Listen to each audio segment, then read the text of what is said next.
मोठ्यांचा असो किंवा लहानांचा, डब्बा म्हटलं की सर्वात पहिला प्रश्न येतो ते म्हणजे भाजीचा. या टिफिन सिरीजमध्ये आज आपण पौष्टिक असा झटपट होणारी पालक आणि बटाट्याची भाजी, त्याच्याबरोबर खरपूस भाजलेले आणि मऊ लुसलुशीत त्याच्यावरती तूप किंवा दह्यासोबत खाल्ले जाणारे पराठे, एकाच भाजीमधून 2 रेसिपी दाखवलेल्या आहेत. त्याच्यामुळे व्हिडिओ शेवटपर्यंत नक्की बघा. लहान सुट्टीसाठी आणि मोठ्या सुट्टीसाठी, दोन्ही सुट्टींसाठी किंवा दोन्ही टिफिनसाठी मी इथं व्हिडिओ अपलोड करते. नमस्कार, टेस्ट आणि बेस्टमध्ये तुम्हा सर्वांचं स्वागत आहे.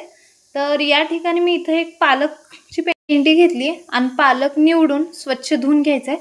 त्यातला अर्धा पालक घेतली आणि हे पालक एकदम बारीक असं चिरून घेऊया. आणि अर्धा पालकचं आपण नंतरनं पराठ्यासाठी वापरणार आहोत. तर अशा प्रकारे एकदम बारीक होईल तेवढं चिरून घेतलं आहे. तर हे प्लेटमध्ये काढून घेते आणि त्याच्यानंतरनं हे साईडला ठेवूया. पालक धुवून चिरून झाला आहे. बटाटे घेतले 2 उकडलेले, त्याच्यावरची जी साल असती ती काढून घ्यायची. तर या ठिकाणी मी बटाट्याचा वापर करते. हवा असेल तर यामध्ये पालक पनीर पण सेम प्रकारे, म्हणजे सेम रेसिपी दाखवली तशीच रेसिपी पनीरचा पण वापर करू शकता. तर बटाट्याची वरची साल काढल्यात, थोडेसे मीडियम आकारामध्ये अशा प्रकारे मी इथं चिरून घेते. तर सर्व बटाटे राहिलेले अशाच प्रकारे आपण याचे काप करून घेणार आहोत. बटाटे पण चिरून झालेत. भाजीसाठी कढई ठेवली आहे. कढई गरम झाली की 2 चमचे तेल टाकायचे. तेल चांगलं गरम होऊ द्यायचे. अर्धा चमचा जिरे टाकूया. जिरे थोडे तडतडले की त्यामध्ये एक मीडियम साईजचा कांदा बारीक चिरून घेतलाय ते टाकते. हा कांदा एखादा मिनिटभर परतून घेऊया. अगदी थोडासा कलर चेंज झाला की याच्यामध्ये 5 ते 6 लसणाच्या पाकळ्या अगदी मोठे मोठे ठेचून घेतल्यात ते टाकते आणि परत एखादा मिनिटभर कलर चेंज होईपर्यंत परतून घ्यायचा आहे. जे काही साहित्य लागतं खाली डिस्क्रिप्शन बॉक्समध्ये पण देते, नक्की चेक करा, म्हणजे रेसिपी करताना इझी जाईल. अर्धा चमचा म्हणजे चवीनुसार मीठ टाकूया. अर्धा चमचा काळं तिखट टाकते. याच्याऐवजी लाल तिखटाचा पण वापर करू शकता. गरम मसाला टाकायचा आहे अर्धा चमचा आणि अगदी थोडीशी हळद.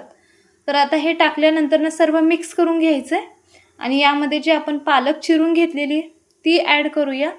आणि याच्यामध्ये बटाटे पण आपण याच वेळेस मिक्स केलेले आहेत. सर्व एकत्रित करून 1-2 मिनटं तरी परतून घ्यायचे. व्यवस्थित असं सर्व मिक्स झालं की यामध्ये अजून जरा छान चवीला लागावं आणि एकसारखी भाजी ग्रेव्ही स्टाईल व्हावी म्हणून 2 चमचे मी शेंगाचं कूट टाकलेलं आहे. तर शेंगाचं कूट टाकल्यानंतरनं पण मिक्स करून घ्यायचं आहे. यामध्ये थोडंसं सुद्धा पाण्याचा वापर करायचा नाही आहे.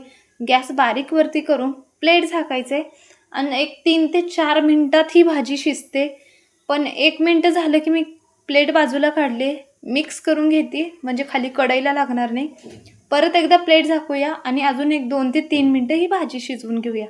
तर साधारणतः 4 ते 5 मिनटं ही भाजी मला शिजवायला लागली. पूर्ण बारीकवरती पाण्याचा वापर न करता गॅस बंद केला आहे. अशा प्रकारे साध्या सोप्या पद्धतीने पौष्टिक अशी बटाटा आणि पालकची भाजी आपली तयार आहे. तर हे साईडला ठेवूया. पराठा करण्यासाठी आलं घेतलं आहे मी इथं 1 इंच, लसूण घेतला आहे 9 ते 10 पाकळ्या आणि हिरवी मिरची घ्यायची चवीनुसार, म्हणजे 4 हिरवी मिरची घेतल्यात. हे सर्व मिक्सरच्या जारमध्ये ॲड करूया. झाकण लावायचं आहे आणि याचं वाटण करून घ्यायचं आहे. तर अशा प्रकारे थोडंसं जाडसर असं मी आलं, लसूण आणि हिरवी मिरची बारीक करून घेतली. हे पण साईडला ठेवते.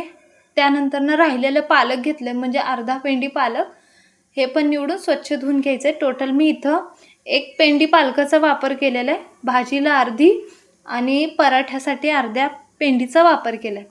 तर अशा प्रकारे जेवढी होईल तेवढी पालक एकदम बारीक चिरत जायचे. याच्यामध्ये हवा असेल तर तुम्ही मेथी वगैरे पण ॲड केलात तरी चालेल. तर अशा प्रकारे सर्व भाजी आपण चिरून घेऊया. भाजी चिरून झाली आहे. एक परात घ्यायची मोठी, त्याच्यामध्ये हे भाजी टाकूया आणि त्याच्यानंतरनं आपण जी हिरवी मिरची वगैरे बारीक करून घेतली ती पण यामध्ये ॲड करूया. व्हिडिओ जर आवडत असेल तर नक्की चॅनलला सबस्क्राईब करा, म्हणजे मी जेव्हा पण व्हिडिओ अपलोड करेल लगेचच तुम्हाला त्याची नोटिफिकेशन मिळून जाईल. 2 वाटी गव्हाचं पीठ घेतलं आहे. त्याच्यासाठी फक्त 6 चमचेच बेसन घेतले. त्याच्यापेक्षा जास्त घेऊ नका, नाहीतर पराठे जास्त असं मऊ होतात आणि लाटताना चिकटतात. अर्धा चमचा मीठ घेतले, चवीनुसार कमी जास्त करू शकता. ओवा घ्यायचा 1 चमचा. ओवाने खमंग लागतात, त्याच्यामुळे ओव्याचा वापर नक्की करा. अर्धा चमचा हळद टाकली आणि त्याच्यानंतरनं 2 चमचे तिळाचा वापर केलेला आहे. तिळामुळे थोडंसं दिसायला अट्रॅक्टिव्ह दिसतात आणि चवीला पण चांगले लागतात. आधी सर्व पीठ पाणी न वापरता मिक्स करून घेऊया. त्याच्यानंतर अगदी थोडं थोडं पाणी ॲड करायचं आहे. जसं आपण चपातीसाठी वगैरे पीठ मळतो सेम त्याच प्रकारे हे पीठ मळून घ्यायचं आहे. तर अशा प्रकारे थोडं थोडं पाणी ॲड करून मी इथं थोडंसं मऊसूत असं पीठ मळलं आहे. तर अर्धा वाटी पाण्याचा वापर झालेला आहे. फक्त 10च मिनटं आपण झाकण ठेवून साईडला ठेवणार आहोत. 10 मिनटानंतर बघू शकता पीठ चांगल्या प्रकारे भिजलं गेलं आहे. थोडंसं तेल टाकायचं आहे आणि हाताने अजून एकदा मळून घेऊया. तर पीठ मळलं गेलेलं आहे.